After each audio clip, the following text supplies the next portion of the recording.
your main goal is to get the buy-in from everyone around you. If you do not have that, you are not a leader and you will not direct this film.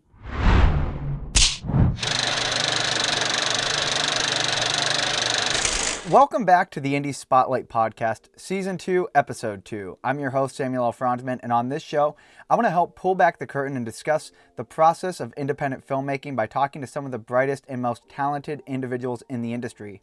Last week, we spoke with the phenomenally talented actor Timothy J. Cox, and today we're going to be talking to another fantastic director this time, Thomas Angeletti. How's it going today, Tom? Sorry to cut you off. Thanks for having me on the podcast. I love what you're doing with the Indie Spotlight. I love all of it. And I appreciate what you do for indie film. Absolutely. Yeah. And it's great having you on here. I mean, after all this time talking about and reviewing and covering a lot of your films, it's great to actually finally meet you face to face. Pleasure's all mine, sir. Thank you so much for having me. Absolutely. So could you tell the audience a little bit about yourself for those of you who are new to the channel, who may be unfamiliar with your work? So my name is Thomas Angeletti. I am a filmmaker first and foremost. I mainly direct or DP films. We'll get into that later, I'm sure, during the podcast. But mainly those are my two roles. I also help produce films from other filmmakers that, especially Timothy J. Cox, which you mentioned already.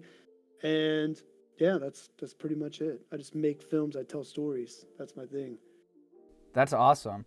Yeah, and I've seen your work. You do quite a bit, ranging from drama to horror. You kind of hit a little bit of everything. So it's funny because I was teaching a class, right, for Ohio University, the film studies program, and I was talking about some of my films, and one of the students said, like, damn, you're like the Sam Raimi of Ohio. And I'm like, now I never want to do a horror film again because, like, I don't want to be boxed into that. But Ohio, and I'm sure you've heard this before from other actors, other filmmakers, like, Ohio is this huge horror film, like, menagerie, right? There's all these horror films all the time. And I love horror. Obviously, we all do. Well, most of us, right? But like, I wanted to tell different stories and I wanted to be known for more than just horror films. Oh, absolutely. I appreciate you even saying that. I really do. Yeah, absolutely. And you're right. There's a lot of horror in Ohio, and so it's cool seeing other films of different genres branching out from that. I just went and did a gangster film, for instance. So Oh, and I love it. I haven't seen it yet, but I love the fact that you did a gangster film. My last name rhymes with spaghetti, so like I love the fact that you did a gangster film. awesome. So where can people check out some of the movies that you've directed on YouTube? So YouTube's definitely a spot. We have some films on Amazon Prime. We have some films on Tubi. And then we have a partnership with a smaller channel called Reveal, which has tons of different indie films from hell worldwide, just directors that's making amazing films. So like we're trying to champion them as they're trying to champion us, and we're growing together. So there are some other small ones, but those are the main places, plus YouTube. There's a couple films I still have on YouTube. That's awesome. So tell me a little bit about what made you kind of get started in filmmaking. Where did that passion come from, and how's that grown over the years? So I've always been a storyteller.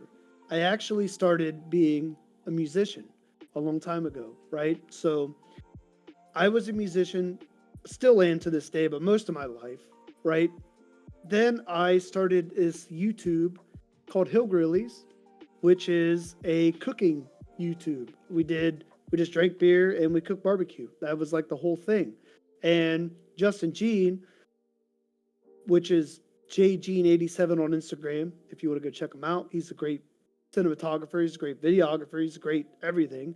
He was doing the camera work for this YouTube show, and he said, man, we could really use another camera. So without knowing anything, I went and bought a camera, Sony 6500, straight out the box. And I'm like, here it is, just use it. And then towards the end of that whole thing, he was just saying, you should probably just help me out. Like, let's go film and shoot photo. And I love storytelling. I was a musician, but I don't know anything about cameras. And this was definitely pre-pandemic, thinking like 2015, 2016, 2017. And I started first doing photography, then doing videography, like talking heads, small things like that. And then that turned into narrative work, and here we are. Wow. So what have you learned over the years, kind of, coming in from, a background in music and then picking up a camera for the first time to where you're at right now with all these different channels of distribution? What's some of the biggest lessons you've learned? There are all kinds, especially when you're building a crew. Because myself, I like to have the same familiar people around me because I know I'm going to get the same result. I know the buy-in is the same. I know that our work ethic is the same. So basically, doing all of those things, building a crew, getting the right equipment, and I guess, just getting stuff done teaches you a lot of lessons because you'll make films that are like, ah, man, that film isn't so good.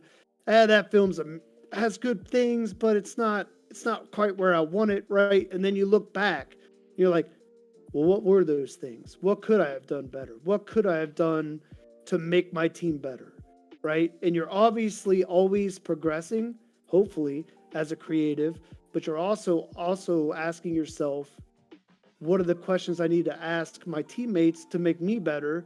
And in turn, what do I need to do to make my teammates better around me? What resources do they need? What equipment do they need? Right? What support do they need? So, coming from someone who was just doing it when doing it means filmmaking, right? With two people, growing it into a team, you learn a lot of lessons. Absolutely. So, and I love that you bring that up too, of having a team who not only are there to help support you, but also a team that you're willing to listen and get some feedback and learn from as well. How did you go about finding people that you could trust and count on to help see your vision to life? So, going to all these mixers, being in all these Facebook groups, right? My main objective internally was, what do I need, right? I need a sound guy. I need a sound guy who's going to be with me through thick and thin, who's going to create a result that is consistent with everything that we need to do, right? Okay, I got my sound guy. What else do I need? I'm in this weird purgatory between being a director and being a DP, but I never want to be both at the same project, right? Because they're two different mindsets. One's very left brain, one's very right brain, Mm-hmm. right? So I'm like, who's going to run my camera? Okay, I got my camera guy. Who's going to run the AC portion? Who's going to pull the focus, right? Because as you know, we need an AC.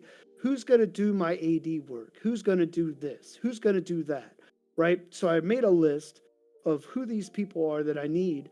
And then I went to all these mixers. I went to all these events. And my goal was like, if I could pull one person from this that has the buy-in, that is going to go through hell with me to make films, I have it made. So my goal was every time I stepped foot into a group of people, I'm going to pull one person out.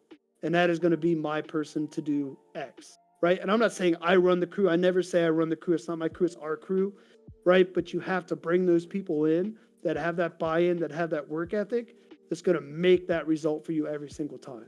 So throughout the last, I'd say 3 years, that's what I've been working on.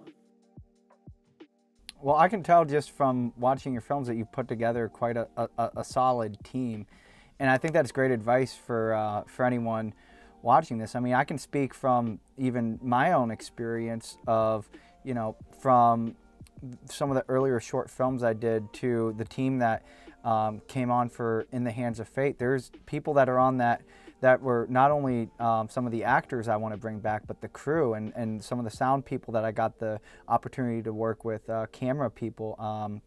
You know, even I met like probably one of the best first ADs you can ever imagine, and a guy named Tyler Piggott. And these are the people that I want to bring back with me on the next feature film that I work on, and for, you know, various short films. I have, you know, a list of people, and it's like, hey, you know, if you're available, you're my first pick. I want to bring you back on this project because I know what it's like working with you. We got a good rapport. And once you get that going, it's something like you can almost communicate something with a head nod even. Yep. And it's once you get into that groove.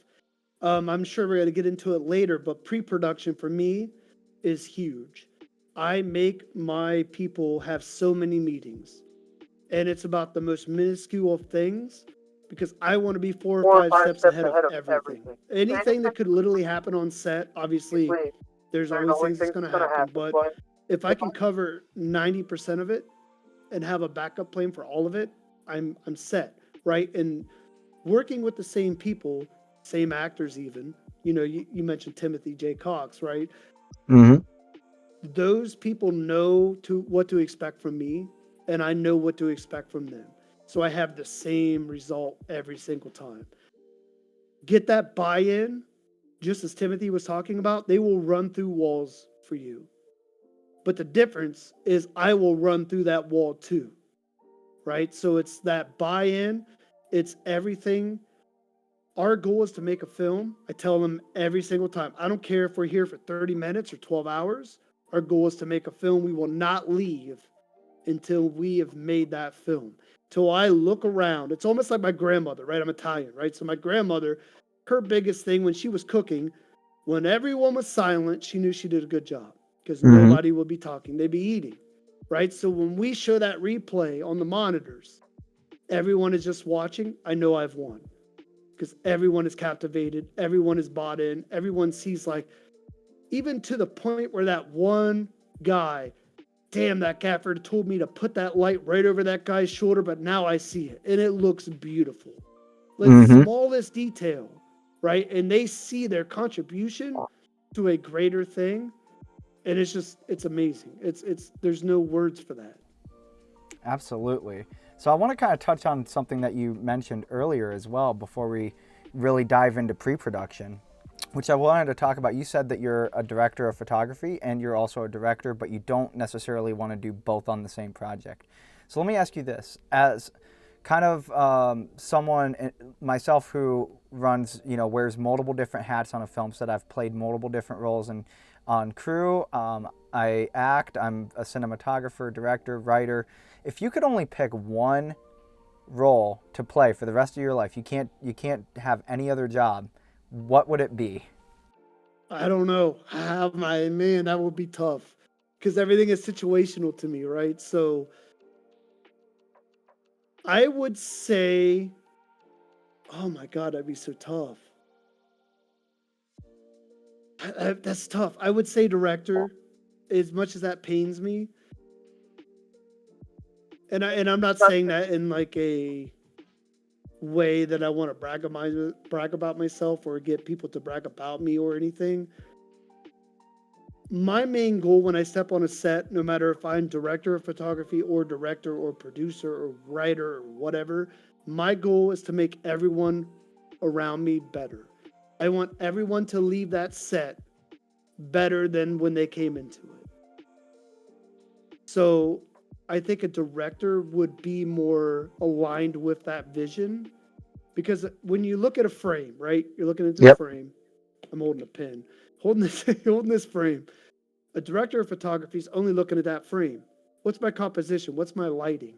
What's my what's my continuity? Was that lamp there? Was it on the last frame? Right? That's what you're Mm-hmm. thinking about, right?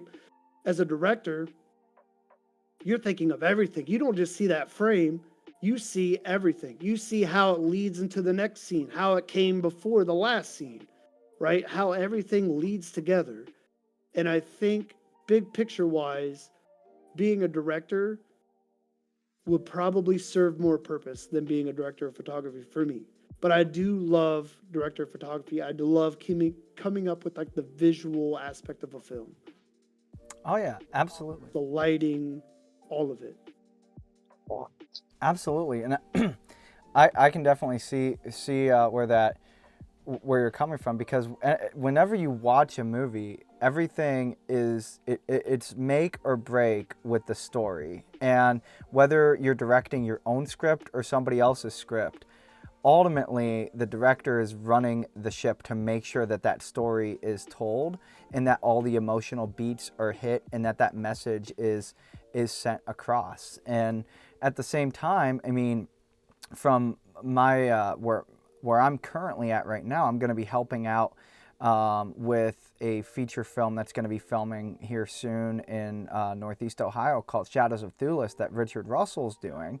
And he's got me as the director of photography on that. So now I'm kind of going into that different mindset of, like you mentioned, like I'm going to be primarily focused solely just on, what is the camera seeing? How do the visuals help his vision and tell his story the way he wants? How can we change the lighting to better tell that story? Or how can color play an impact? And even like you mentioned, some of the continuity things, it's a totally different frame of mind that you're in.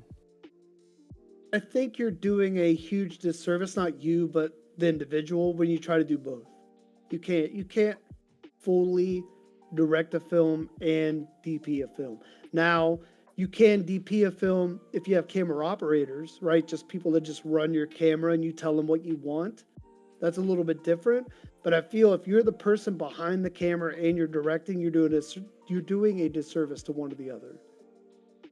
I can definitely see it. I did do a lot of that on In the Hands of Fate, and I can say that it's a challenge. It's definitely a challenge.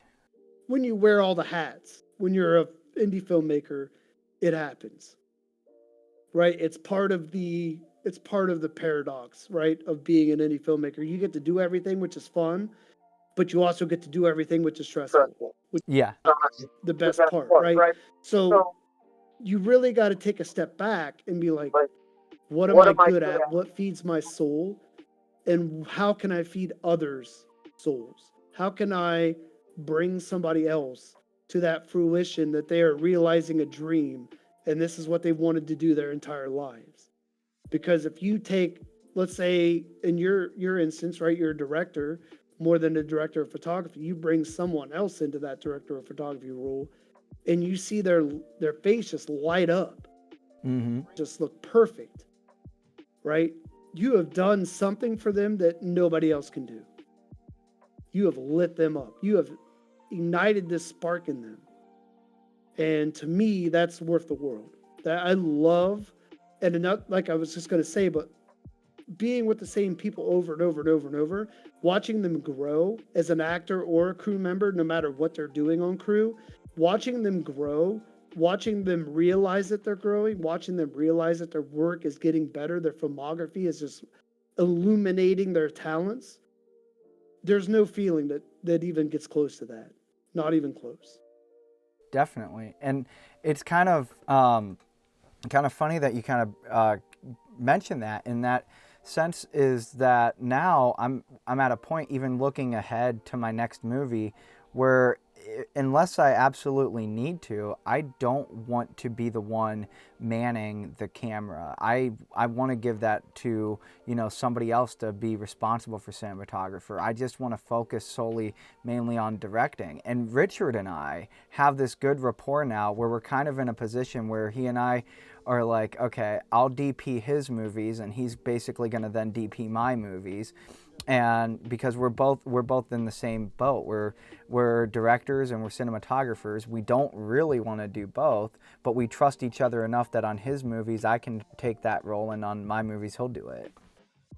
Yeah, because when you're directing, right, you're trying to curate a scene, right? You're trying to create this environment.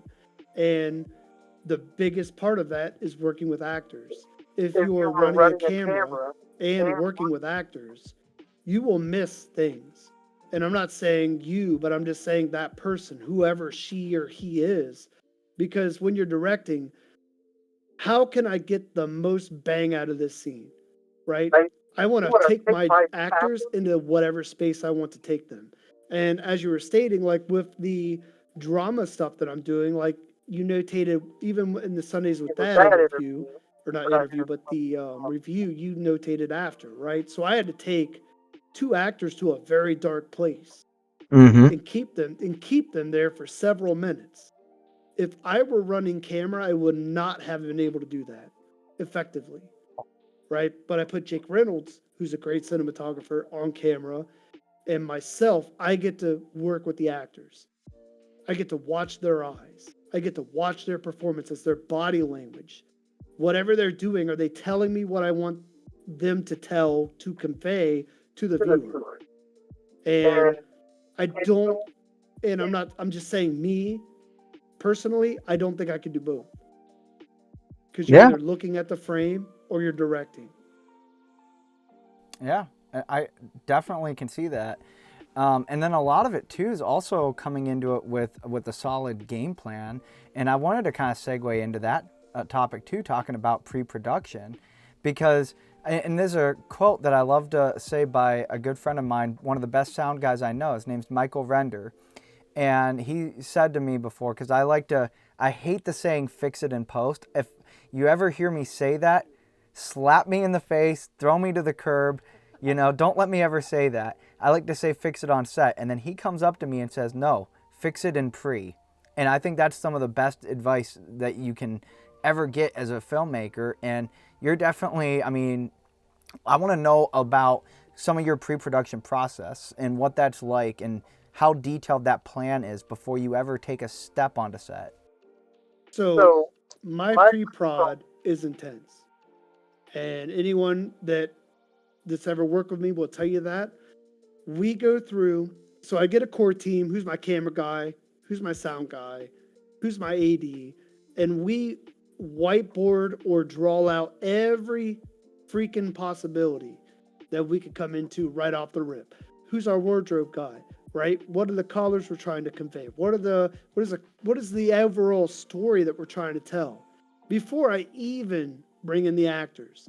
Now, actors, as you know, you've seen a couple of my films, I'm into long takes.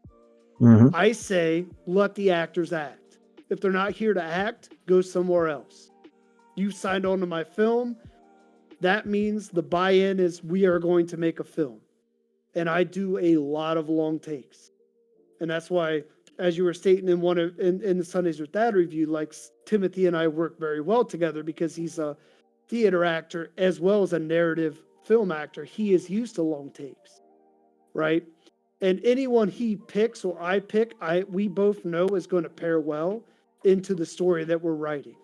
But with that being said, when we bring in the actors, the goal first off is to pitch the overall vision, get the buy-in, right? Once I pitch the overall vision, I know they have the buy-in. We're doing 5 to 7 table reads before we turn on the camera.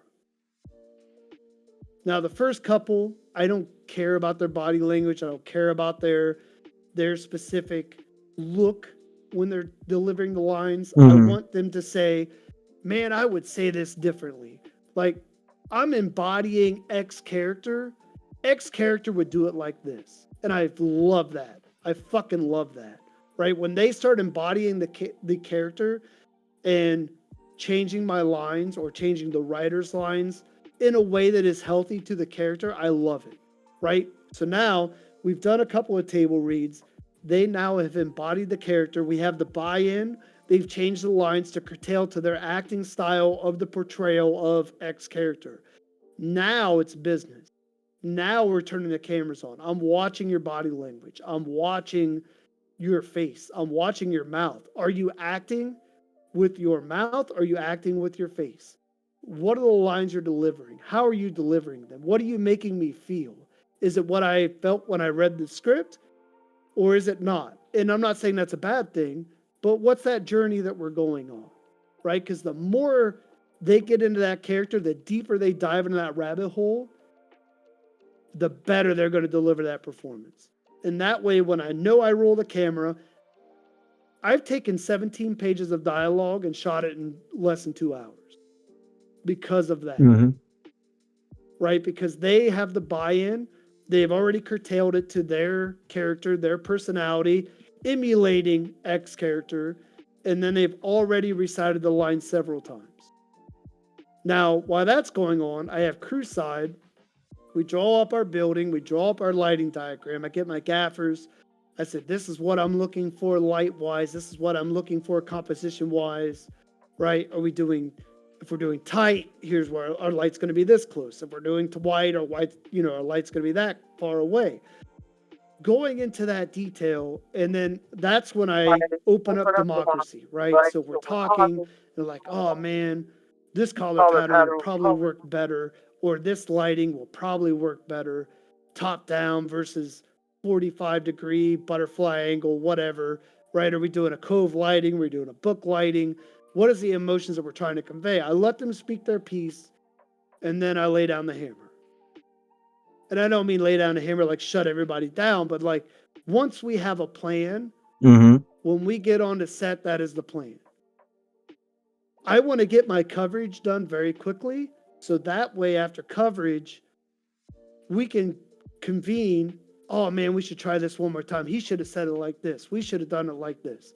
But I already know we have our coverage. So if we waste time trying to create this hybrid idea or, this very quick inspiration, I already know I'm covered. If that makes sense. That makes a lot of sense. I mean, honestly, anyone watching or if you're listening to this on Spotify, I mean, this is the take notes. This is some of the most important advice that you're gonna get. It all starts with a solid foundation and a solid plan. I've been on film sets where the director just kind of wings it, and those don't typically go as well as a film set where I'm on, where we had plenty of pre-production meetings. I'll admit I've never actually had any pre-production meetings quite as intense and thorough as what you're saying, but going forward, definitely food for thought to even step up even more. But I always like to rehearse with the actors. We always do a table read, at least one table read of the whole script, and then before we ever shoot anything, I like to get everyone in a meeting again and just go over, hey, what are the scenes that we're going to be shooting this weekend, and run through that and give notes, and and then I'll talk to everybody on the crew before the shoot, and I'll have a conversation with them over what the general vision is, and we all end up having a solid plan. And then when you're on set, that what you said, that's the absolute key point, is you get what you planned for done first, and if you wrap up with that early, now you have time to play and to experiment and to improvise. Wow, there's honestly so much stuff that you mentioned is just absolute gold right now. You even talked about like kind of giving the actors freedom too, of like interpreting the characters and pulling in kind of their own takes on it. And I have a great story about that on In the Hands of Fate, where my lead actor, Adam Joseph Turner, which if you ever get a chance to work with him, he's absolutely terrific. He's based out of Mansfield, so kind of in between you and I. And he had this idea, and I don't want to spoil my own movie, so I won't say what the context of the scene is. But I had, a very short line written for him, and he said, I want to expand on this. And I kind of wrote, some additional lines of dialogue here. Do you care if we try this? And I said, yeah, let's get a take first where we just go with what was written in the script. And once we have that, we'll run a second take where we'll try it your way. Well, his way made it into the movie. It was better than what I could have written. And so I love letting actors be able to do that. And if you line your script properly, you know how many minutes approximately each scene is going to take. Mm-hmm. So let's say X scene is going to take 8 minutes, right? Just lining it, pure dialogue, pure actions, right? You got the shot list, right? You're juxtapositioning that. And I know it's going to take 8 minutes, right?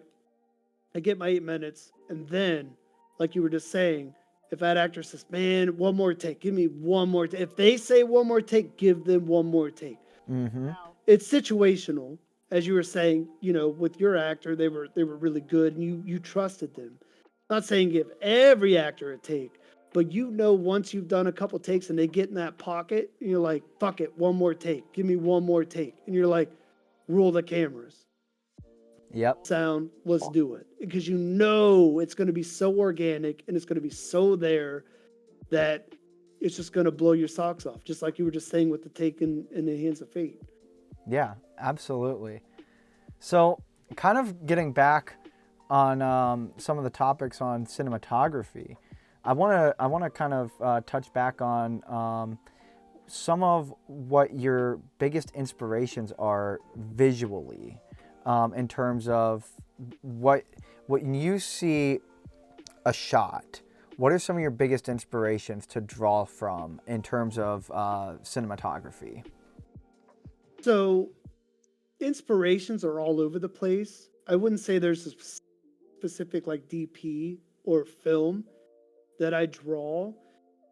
I take all of those inspirations, look at the script, and what is the best shot that tells my story? What is the best shot that pulls the viewer in, makes this immersive experience, that pulls them in and keeps them captivated by this shot? And especially, it's not even that shot, it's the next shot, because there's so many films that have this amazing shot, right? And you're leading up to it. Let's not even an establishing shot. Let's just say a shot. Actor's not acting with his mouth, acting with his face, super close up, right? And then we go to this wide that tells nothing of the story. It's establishing the next scene, but I don't give a fuck because it took me away from the person's eyes, right? It just lost me. So it's that order of the shots in a way that tells a story that keeps you involved, keeps you not wanting to look at your phone. The biggest thing is not looking at your phone, not looking away, not looking at the person next to you, no matter how beautiful they are. I need to keep your eyes on the screen. And I think, I mean, obviously, there's several DPs that do it and several directors that do it very well. Kubrick being probably the best, obviously, Mm. as we're talking. My favorite director being Scorsese, but we could talk about that later. But it's not even about his cinematography, it's about his storytelling. But those kind of directors really pick the DPs that tell that story, that keep you involved, keep you immersed in this environment that you're not particularly familiar with, right? My favorite film of all time is a toss up between, and my last name rhymes with spaghetti, so I'll just be honest, Goodfellas and A Bronx Tale. That's Good probably picks. two of the best films. Like Goodfellas has every single camera movement ever in the history of camera movement in one film, Mm-hmm. and still keeps you captivated, tells the story. But it's raw, right? It's raw as shit because Scorsese told the New York kind of story of mafia. My grandfather said like the good God, like Godfather was the romanticizing of the Mm-hmm. mafia. Goodfellas was the actual mafia. Yeah. And that's the shit that pulls you in. Not saying Godfather's not top five because it's there, but Goodfellas is probably one of the best films, one of the most perfect films ever created. Yeah. Well, and it's like, it's funny you mentioned that because it is. It's where The Godfather is more the romantic take of, organized crime and the Italian mafia, and then you look at something like Goodfellas that is more raw and based in reality, and just the difference, even in the visuals. The Godfather is almost shot in such a way that it does feel surreal at times, and even in some of the composition, in the way that some of the shots are framed. There's a lot of poetry in the cinematography in that. Whereas Goodfellas has like every movement imaginable. The one that comes to my mind, obviously, is it has one of the greatest long takes of all time, going through the restaurant and yeah, it's absolutely. I mean, but it's, you can look at it and say, hey, that's a fancy shot, but that's a shot that tells the story, because the story at that point in time is this overwhelming, you're going through with the characters, right? You're going through the scene with the characters. You're feeling what they're feeling, just the overwhelming, everyone in the kitchen cooking, everyone saying hi, and hey, here's so and so, and here's so and so, why do they call him two times, you're getting all that. And that's what the story calls for. And I think it's easy for people to get lost in the idea of wanting to have creative and fancy shots for the sake of it.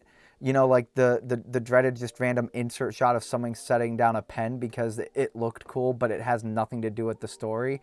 Versus thinking about what kind of creative way can you, what's the message?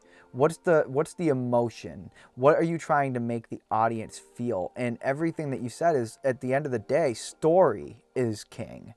And the way that you're going to shoot that movie and the shots that you're going to choose are going to be completely contingent on the actual story. Two things. So I agree with you 100%, right? So when you're DP, you're the visual storyteller of this script, right? You're taking the script and making it visual with the director's hand, right? That is paramount. The funny part about the Copra scene, right, when they do that long take where they're following Ray Liotta and the actress like into the restaurant, into the table, the guy, I cannot remember the camera operator's name. I apologize, but he worked on that all day with, right? Literally making those stops so he could get the Steadicam, because you got to think this is the 90s. The Steadicam wasn't the same as it is now. Yep. Cameras weren't the same as they are now, so he had to like make these stops so he could turn the corners and keep telling the story. So they get it all done. They go to Scorsese, and his only critique was like, the table's got to fly in. They fly in. They don't just walk in, they fly in. Because his experience was he would go to a place like that and he would get a table and it would be a really nice spot. And then tables just flying in front of him and all the mobsters would sit in front of him. And then he would start out at the front, but towards the end, he'd be way in the back. But that was his only critique. And the camera operator was like, yeah, that was great. That's his only critique. We'll do it again. Yeah. Complain about any of the stops. He didn't complain about any of the work, like inner workings of that shot. But they just do every camera. They break the fourth wall. They break every imaginable camera angle in that film.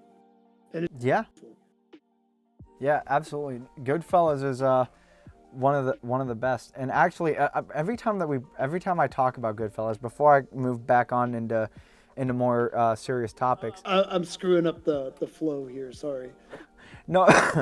You're good, because Goodfellas is one of my favorite movies as well. But there's a guy that I find his stories very interesting, and I've read his book called Blood Covenant, and I watch him on YouTube, and he likes to talk and share old stories. Michael Franzese, and there's a story of when I read Blood Covenant where he's talking about how when he had met his wife. He took her out to go see Goodfellas at the theater, had no idea that he was going to get his name mentioned. So she's sitting there in the theater and she's like, and she's, a good, Christian girl, right?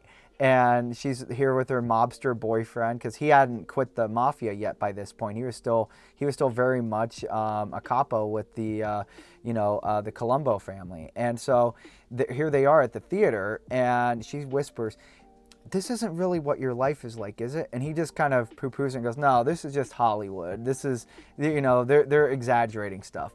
Well, then they get to the Copa scene, and now they go, "Oh yeah, and there's Michael Franzese," and they literally point out an actor that's supposed to be playing him in the scene. And all of a sudden, he looks back at his girlfriend. He says, "Yeah, we need to leave." Yeah, I love that story. Honestly, it's one of the best. But kind of getting back on a more of a serious topic and getting back into directing. So obviously last week I spoke with Tim, and he basically, he said something that really stuck with me. He said, you know, if he never worked with any other director the rest of his life except you, he would still do it in a heartbeat just because of that working relationship that you two have together. And so, how did that grow and develop over time? And even not just with him, but other actors that you work with. How did that evolve, that actor-director relationship? It was truly organic, honestly. So we would have a meeting. He would either write something or we'd have something. And we just magically fell on the same page all the time. And you don't even have to direct him. Just put Timothy like in the right light and he will shine. And the beautiful part about Timothy J. Cox, that other actors don't have is he is totally okay with stepping back and letting someone else shine. He has that supporter acting role where he is still a main actor, but he knows when in the script, whether he wrote it or not, to take a step back and let the other person shine. George R. Hiddlebrand from Sundays with Dad is a perfect example, right? Timothy plays that son, really jars in the beginning that he is that son and that, you know, all the things that him and his dad go through in the script, and then takes a step back and let George shine. When it was after, he knew when to let Beth shine. Mm-hmm. When it was hard truth, he knew when to let Paige shine. And he never took away from himself, but at the same light, he never took away from someone else. And a selfless actor who does anything for the betterment of the project is anyone you want on your set, 100% of the time. So when we talk about scripts or ideas, it's easy with him because he automatically reads the script. He knows where he shines and he knows when to take a step back. And a lot of actors don't know that take a step back mentality, right? Because they're trying to be gregarious. They're trying to take up the frame. They're trying to be actors. But sometimes it's better if you just let the scene and the people in the scene act for themselves or itself, if you want to say a scene. But Timothy has a gift to do that. And I think that's what makes him special. Absolutely. So, what's some advice that you have for a new director who maybe doesn't have a lot of experience working with actors and might be a little almost intimidated? What advice would you have for somebody that's just kind of getting into it for the first time? Find your vision and sell it. And what I mean by that is you have a vision for this film, whether you wrote it or not. Your main goal is to get the buy-in from everyone around you. If you do not have that, you are not a leader and you will not direct this film, right? So you need to figure out whatever qualities you have within your soul, with your heart, your head, whatever, to portray that vision. Not in a dickhead way, not in an abrasive way, not in an intense way. Well, people say I'm intense, but you know, in a good way that they feel that they are heard, that they are valid, but there's still the buy-in for the overall vision. It's your vision. You're the director. They're working for you. At the beginning of the set, I say we're here to make a movie. I don't care if we're here for 5 minutes or 20 hours. You are coming here to make a film, and you have to realize this is what we are doing, and I will lead you to that fruition. Now, that's not always going to work out, and it didn't work out for me as a young director because I didn't know shit about fuck, and I tried to do everything, and it just really didn't pan out. But as you get experience, if they don't buy into your vision, you're not doing anything. You're just standing there. You're a figment. And as soon as you get that buy-in, like I was saying earlier, they will run through walls for you. Mm-hmm. And once you have that, you will make the best fucking film you can make because everyone is bought in. Everyone will work their asses off to make that film possible. Absolutely. It's a beautiful thing. Absolutely. There's a saying, I've read it somewhere, and I love the way it was very well said. If you don't direct your movie, somebody will. somebody will step up. So you don't want to lose that from the beginning. You want to have your vision, and you have to communicate that vision. And you have to communicate that vision with so much passion and so much energy and enthusiasm that it's palpable, and everybody else just it gravitates towards it and believes in it exactly the way that you do. Because if you lost them, you're over. It's done. Yeah, the worst thing that I've ever heard a director say on set is someone asks, "So what are we going to do? What's the next shot? What are we doing next?" And he said, "I don't know." Never do that. Yeah. I literally just went through that whole, as a DP, went through that whole thing. I told the director, like, if you don't know shit, nobody knows shit. It don't matter if it's whatever it is, right, wrong, scene 5, scene 7, direct that shit. If you're not in control, nobody's in control. Yep. Everyone is going to fucking look to one person when something goes wrong. If you're not that person, you're not a director. Yeah, 100%. That and that. I mean, not derogatory. I'm just saying that is there's no double directing, there's no triple directing, there's no oligarchy, there's no triumvirate. There's one motherfucker that everyone is going to look to when something needs to be done. And if you're not that guy, and I'm not saying it's forever, it's just not that set. You have not got the bot in. Yeah, 100%. I agree with that. I agree with that wholeheartedly. Like I said, I've seen it before, and that's the absolute worst thing that you can ever do is say I don't know. That's why you do plan so much in pre-production, because you want to know every step of the way. You want to be, like you said, 4 steps ahead. That's what you want to do. You don't want to be on set and you're just now figuring this out for the first time and you're trying to wing it as you go, and the sound guy comes up to you and says, "Hey, where should I go stand to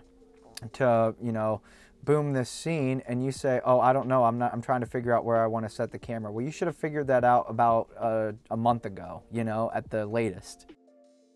And they all should know that. Yep. Cool.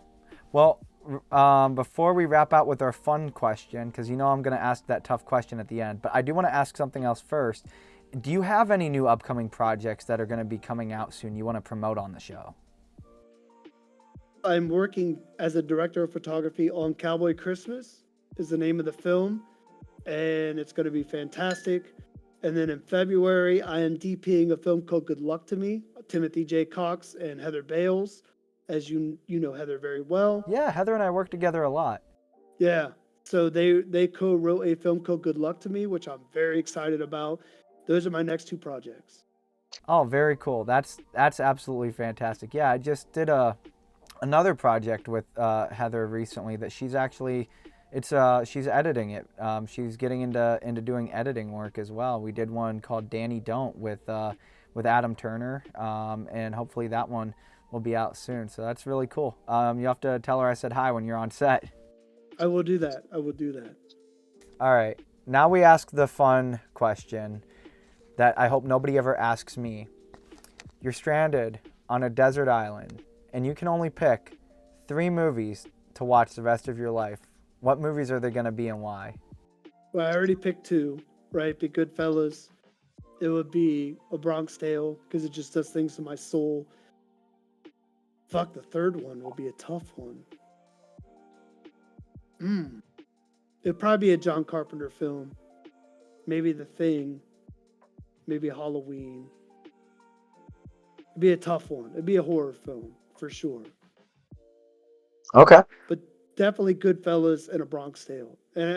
My last name rhymes with spaghetti, so it's a little hard. But like, A Bronx Tale is not a perfect film in any way but storytelling.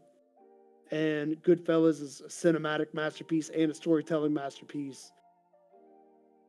The horror film would be a little tough. There's so many good ones to choose from. But you definitely gravitated. Your instinct was John Carpenter. So what is it about John Carpenter's work that speaks to you as a director? The cinematography and the sound especially, right? Like I said, The Thing, one of the best soundtracks ever. Halloween, obviously iconic. You could go on and on and on with his filmography. He does a really good job of capturing you into the film. Whereas a lot of other directors at that time period, were just shock and awe, right? We're going to Hmm. make a horror film and it's going to be gory and bloody and scary and that was it. You know what I mean? You're done. But John Carpenter really did a good job of captivating you and bringing you in and leaving you with something after the fact. I agree. Actually, with Halloween in particular, because that one really is a special place for me, as well as my mom growing up. She said that was the only horror movie when she was, younger. That was the only horror movie that actually scared her, and she said it's because it did what a lot of horror movies don't really do and don't accomplish, and it actually built suspense and tension. The Michael Myers in that movie is genuinely creepy, and there's a lot of, tension and suspense and world building that goes into it, before he does even start killing anyone, really, and when you get into the meat of it. And a lot of it's smoke and mirrors. It's not even like brutal kills. Didn't have to be. Right. No, I mean, to me, when I think of like an iconic shot in Halloween, I think of him standing behind the sheets, and it's like something so subtle like that is what really helped give that movie a lot of, a lot more suspense and tension to it, that actually help create more of an eerie atmosphere that makes you more creeped out when watching it. 100%. He killed it. Yep. Still Absolutely. Cool. Well, I want to say once again, thank you for coming on the show. Where can people follow you and keep up with your work?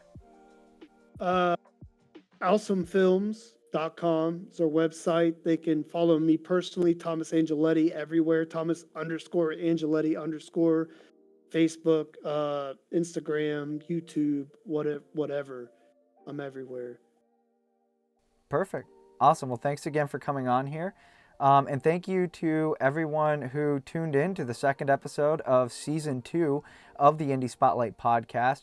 Remember, if you're enjoying this content and you want to hear even more about independent filmmaking, be sure that you follow for more episodes, whether you're on Spotify right now or whether you're on YouTube for the video version of the podcast. Make sure that you subscribe, you like, and you hit that bell for notifications.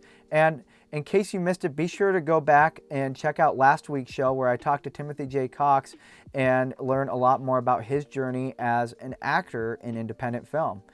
And don't forget to check out the first 3 episodes from Season 1 where we can hear from even more fantastic filmmakers. But anyway, guys, as always, until next time, that's a wrap.